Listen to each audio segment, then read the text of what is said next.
Bachir, tout d'abord, un petit rappel, il est élémentaire, mais on l'oublie le plus souvent.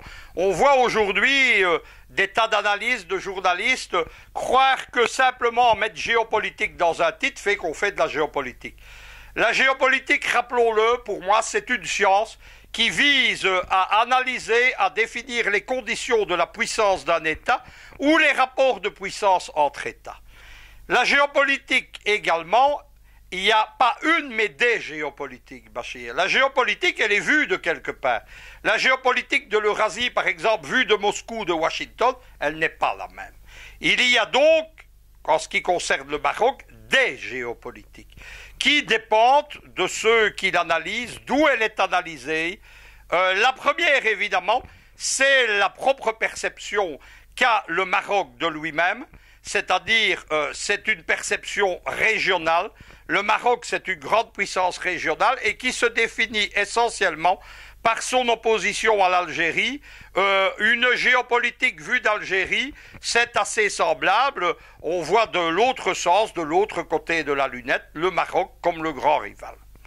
Il y a une deuxième vision du Maroc qui est celle de ce que j'appelle l'axe américano-sioniste.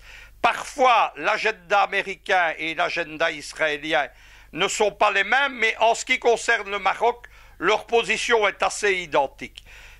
Le Maroc est en fait le principal allié au sein du monde arabe d'Israël, c'est le principal allié des Américains, et c'est une grande plateforme servant la politique américaine et israélienne à l'entrée de la Méditerranée. Rappelons simplement quelque chose, c'est que lors de l'agression atlantique contre la Jamaïria libyenne en 2011, eh bien, à part les États directement alliés, les monarchies du Golfe, l'Arabie saoudite et le Qatar, un autre pays arabe a envoyé 5 avions bombarder la Libye, c'était le Maroc. Dernier élément dans l'appréciation américaine, mais également sioniste, parce que la vision géopolitique du Grand Moyen-Orient américain, elle s'inspire de plans dressés par les alliés du Likoud, qui étaient les principaux alliés des néoconservateurs de George Bush, qui ont dressé ensemble tous ces plans. Eh bien, lorsqu'a été décidé par l'administration Obama, sous la double pression de George Soros et de Zbigniew Brzezinski, qui étaient les deux conseillers, lorsqu'ils ont décidé de réactiver le projet du Grand Moyen-Orient, on a défini une opération politique, elle était assez simple, il s'agissait de renverser les régimes nationalistes arabes, révolutionnaires comme la Syrie ou la Libye, ou issus du nassérisme ou apparentés, c'est-à-dire la Tunisie anciennement destourienne, l'Égypte anciennement nassérienne et les restes de régimes nassériens au Yémen. Il s'agissait donc de détruire ces régimes et dans les autres États arabes et dans ceux-là, d'amener au pouvoir à la fois un régime fort, qu'il soit de type monarchique comme au Maroc ou militaire comme en Égypte, en alliance avec un parlement, une démocratie de façade dans lequel domineraient les islamistes.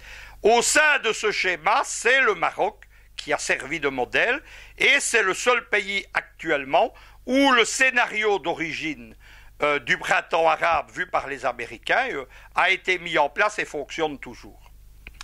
Troisième vision, c'est celle de l'Union européenne.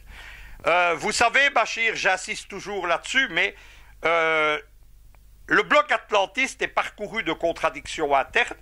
Et l'une de ces contradictions internes, c'est que l'Europe occidentale est une colonie américaine, elle est opposée aux États-Unis par une guerre économique et financière, mais en même temps, grâce à l'OTAN, elle est la meilleure alliée, le deuxième poumon de l'impérialisme américain.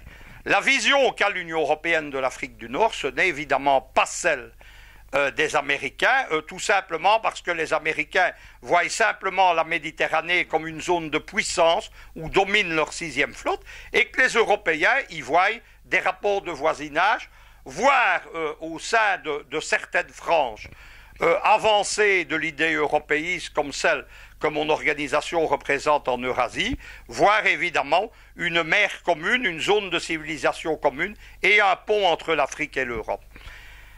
Une précision tout d'abord, c'est souvent ignoré à la fois en Afrique et en Europe, mais depuis les années 80, le Maroc, comme la Tunisie, est candidate à l'entrée dans l'Union européenne, un mouvement qui s'appelait à l'époque la CEE, Communauté économique européenne. Le Maroc est toujours candidat aujourd'hui, et c'est un mouvement évidemment qui a été fait au moment où la Turquie elle-même s'est portée candidate, et où les Occidentaux espéraient une européanisation en tout cas de l'Afrique du Nord et l'émergence partout de régimes laïques. Ça n'a pas été le cas évidemment, mais le processus a continué. À partir du moment où on est dans cette vision, le Maroc n'appartient plus géopolitiquement vu d'Europe à l'Afrique, il appartient évidemment à la zone européenne. C'est une plateforme, et évidemment une plateforme que l'Union européenne a dirigée contre l'Afrique.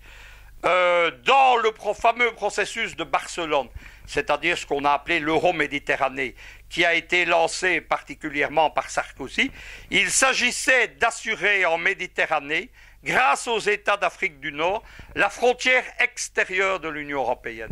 Les dirigeants, les géopoliticiens, les militaires de l'Union européenne, comme leurs collègues américains, c'est un point commun, qui vient de la formation commune reçue dans les écoles et les séminaires de l'OTAN, sont obsédés par la notion de frontière, ce que les Romains de l'Antiquité appelaient le limes.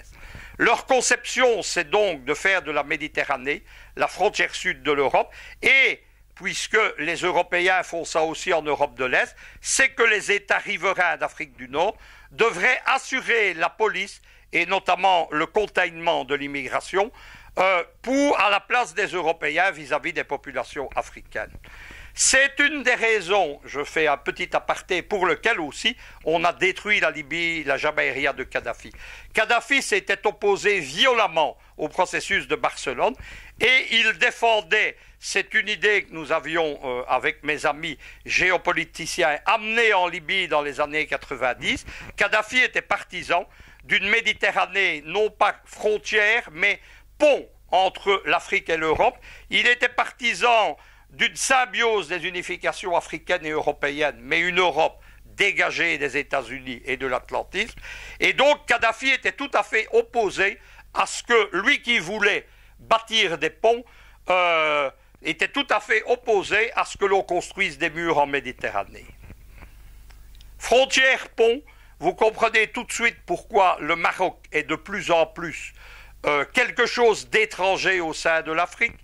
La question du Polisario a fait que le Maroc avait déjà quitté l'ancienne OUA et aujourd'hui, évidemment, le Maroc n'est pas intéressé par l'Union africaine, à part pour des débouchés économiques, et son territoire, son armée, sa diplomatie sert de plateforme ou de porte d'entrée ou de clé, appelons-le en termes géopolitiques, on parle d'une clé, sert d'une clé d'entrée dans la zone saharienne, subsaharienne et africaine, la clé d'entrée des ennemis de l'Afrique.